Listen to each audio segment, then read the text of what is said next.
people ask me is Japan racist? I could have probably died. I was like, I don't even know. I was like extremely confused on the floor. So hot outside. I'm like, what is going on? Oh my gosh, this is so depressing.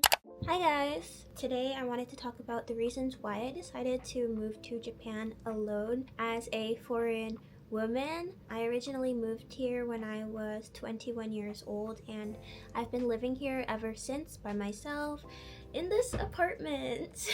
So today we're going to touch on some of the things that I really love about living here alone, and I'm also going to be touching on some negative aspects of living here just as a foreigner or as a person who is living alone. So keep watching if you want to know the reasons why. Just as some background information, I come from Canada, so this one is going to probably make a lot of sense for the Canadians out there, but actually in Japan I'm able to live alone and be able to afford an apartment by working a part-time minimum wage job.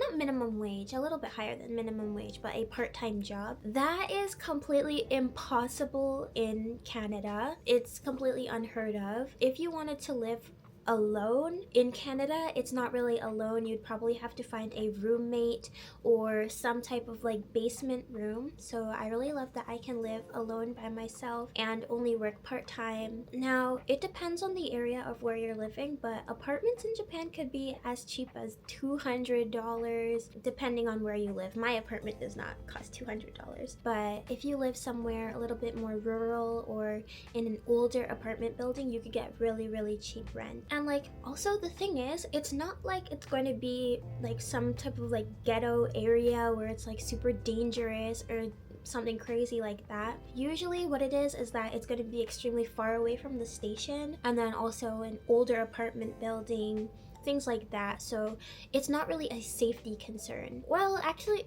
it could be a safety concern regarding earthquakes because older apartments tend to not be like up to the earthquake standard code. Now this next one is a really big thing for me, is that I'm able to actually go out alone and not fear for my safety. Like for example, I feel really safe getting lost. I don't feel like I'm gonna get lost, like turn a wrong corner, get kidnapped, and then get like stabbed, and like, I don't know, you turn the wrong corner somewhere in Canada and then you're in the like complete ghetto area where people are like shooting up drugs, people are doing craziness. I really don't feel that here. I know that if I get lost, I can just get on a bus or on the train and find where I need to be. Just combined with the fact that there are many times where I'm out at night. Not saying that Japan is like completely safe. I have some scary stories which I'm saving for another video, but generally speaking, in my day-to-day life, I do feel fairly safe going out alone as a woman and as a foreigner. Another thing that I really love about living here is how walkable it is. So I guess this depends on where you're living in Japan, but where I live in Yokohama, it's super duper walkable. And actually the thing that I love about it being walkable the most is that, well, number one, I can't drive, but number two, it makes it super easy to maintain your weight and not gain weight. I actually went back to Canada for 3 months, and during that time I actually gained weight, and I was only there for 3 months and I already gained weight, which I'm trying to get rid of now. But you guys would be surprised, like if you want to lose weight and you want to keep your lifestyle like normal and eating as a normal person, all you need to do is just walk, because you're naturally burning extra calories and it's not something that you're like thinking about. It's not like going to the gym. You're just living your daily life, eating as you normally would. Of course, you're not going to be eating like crazy junk food, but eating normal food, and if you walk, you just naturally lose the weight without even thinking about it. You can maintain a healthy weight, healthy lifestyle, and it's just good overall for you. Next is the warmer weather. In Japan, generally the weather is quite warm. It is an island, so it does get really humid in the summer.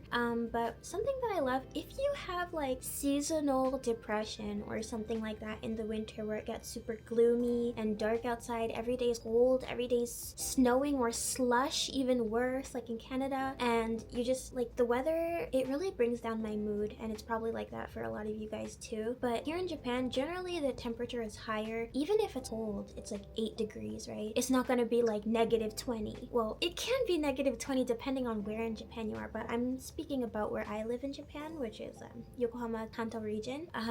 But yeah, it really helps like for seasonal depression or things like that. The only thing I would say is though, if you're somebody who would get seasonal depression from it being too hot, then Japan may not be for you. I actually did have one summer where my aircon broke and my apartment was extremely like squelching, is that a word, hot, to the point where I was like laying on the floor. I never told this story, I don't think so, but I'm fairly sure I had heat stroke and I didn't even know it. I could have probably died. I was like, I don't even know, I was like extremely confused on the floor. My aircon was broken, so hot outside. I'm like, what is going on? Oh my gosh, this is so depressing. And for some reason I didn't even call my apartment company to come and fix it.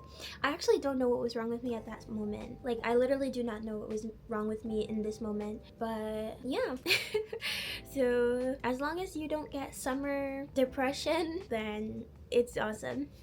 Seasonal event. I really love the seasonal events here in Japan. For example, like Natsumatsuri, or which is a summer festival, or in the winter you have like Christmas markets, or even like ice sculpture thingies up in Hokkaido, and like ice skating. In the spring you have hanami and just seeing the cherry blossoms. Like, there's always something to look forward to. Seasonal events like pop-up shop, special events, stamp rally, just so many different things that you can do to enjoy the seasons, like different seasons here. I really love it. It's like there's always something to like look forward to. And like another thing is, you can do it with friends or by yourself. Which brings me to my next point, is that it's completely normal to go out by yourself and do things. I love being alone. I'm somebody who spends the majority of my time alone. I've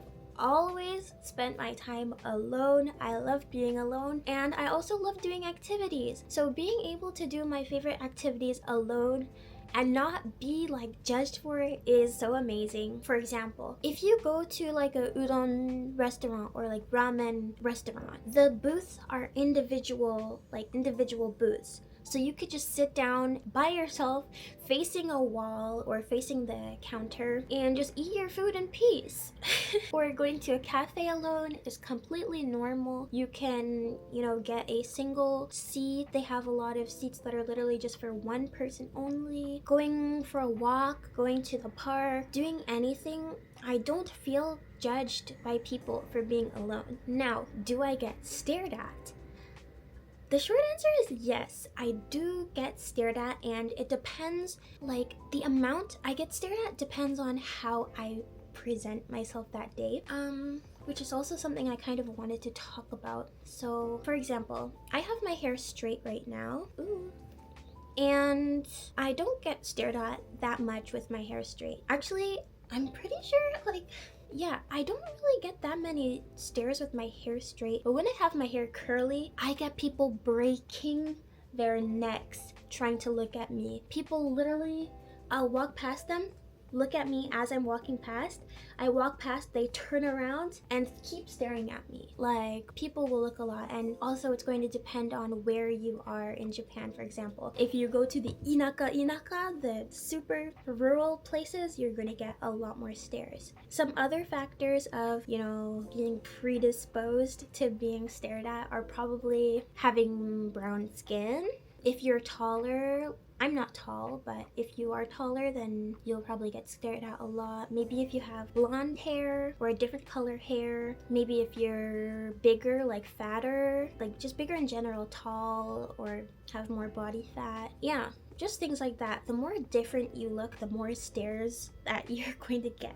And another thing people ask me is Japan racist? And that's kind of a hard question to answer because I don't know, because thing is, Japanese people really do not think about foreigners that much. Like, foreigners are not really something like a daily occurrence to see for many people. Like, we're literally just not on anybody's mind. They don't think about us. Have I had any racist experiences? I think I have like microaggression experiences, which I will talk about in another video later, but racist, actually, maybe this counts. I don't know if this counts or not because actually the person does not know my race. I was thinking about moving apartments one day, and so I called up a realtor company and I told them like, oh, I'm Canadian.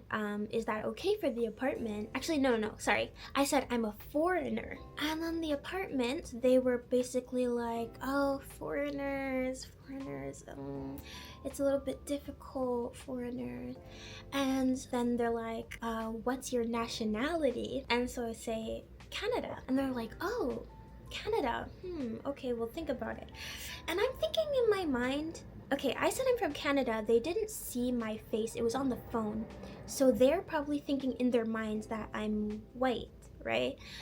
So I'm wondering what would happen if I actually went through with it and like I went to their office in person and I show up and I'm not white. So I don't know what they're thinking because I never went through with it. But it is weird that, you know, like at first when they heard a foreigner, but then they heard Canada and it's like, oh, okay, Canada.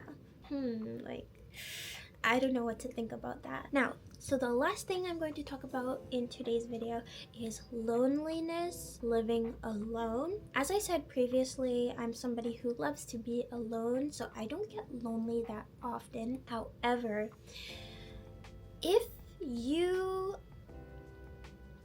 only isolate yourself by yourself all the time, you will become lonely. And so the harsh reality is it can be lonely to live here by yourself. But the thing is, if you want to, you know, not be lonely, to enjoy your life here, you need to make a conscious effort within yourself. Like, you need to make the effort to go out, meet people, get out of your house, hang out with people. Otherwise, you will always be alone. I mean, unless you go to like school or something like that, which I'm not in school anymore. But my advice to people who are prone to loneliness and who want to live in Japan would be maybe start by moving to a share house. And if you find that works out for you, then go ahead and stay there. And then if you think that, oh, I would do better living by myself, then go ahead and move to an apartment. But your best bet would be to start off with a share house. That way you're surrounded by people, something like a share house or a social residence.